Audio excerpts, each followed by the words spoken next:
Des Bouilloux à la mer Méditerranée, le fleuve Tête parcourt plus de 120 km. Son territoire fait face à de nombreux enjeux comme la prévention des inondations et le bon fonctionnement des milieux aquatiques.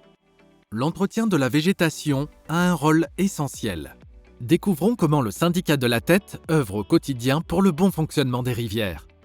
90% de la population du bassin versant réside à l'aval du barrage de Vinça. La mission de prévention des inondations est majeure. Pour éviter les débordements de la rivière vers les habitations, des digues ont été construites sur les berges, de même que des bassins de rétention. Ils sont entretenus régulièrement par le syndicat de la Tête, tout en respectant le milieu et la biodiversité.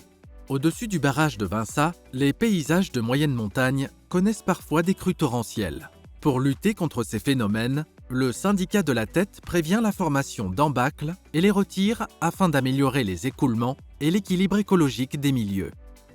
Si le syndicat de la Tête est propriétaire et gestionnaire d'un patrimoine important, la grande majorité des rivières appartient aux particuliers riverains.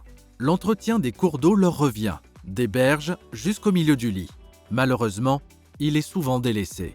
Le syndicat de la Tête a l'autorisation d'intervenir par la procédure de déclaration d'intérêt général, DIG, et met en œuvre un plan pluriannuel de restauration et d'entretien de la végétation, PPREV. Pendant 5 ans, renouvelable, ce plan définit la stratégie d'intervention et ses priorités. Magali Marie-Monharoche, je suis technicienne de rivière au syndicat mixte Tête Bassin Versant. Nous nous trouvons aujourd'hui sur un boisement de berge au bord d'un cours d'eau, donc qu'on appelle ripisylve. On peut se demander l'intérêt de restaurer et d'entretenir les ripisylves.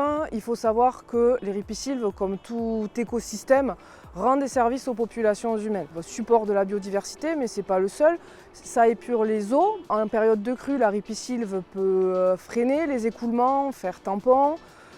Ça peut être des zones servir d'éponge un petit peu aussi pour les périodes plus sèches. Une fois que le syndicat de la Tête est intervenu sur les secteurs prioritaires, les propriétaires riverains qui restent responsables de l'entretien des berges et des ripisylves donc, sont vivement encouragés à poursuivre l'effort d'entretien qui du coup sera plus facile après notre première intervention en suivant un itinéraire technique qu'ils peuvent trouver dans le guide du riverain que le syndicat de la Tête a édité. Maintenant que vous en savez plus, à vous d'approfondir le sujet. Munissez-vous du guide du riverain et préparez-vous à agir. Rendez-vous sur notre site internet et notre page Facebook pour plus d'informations.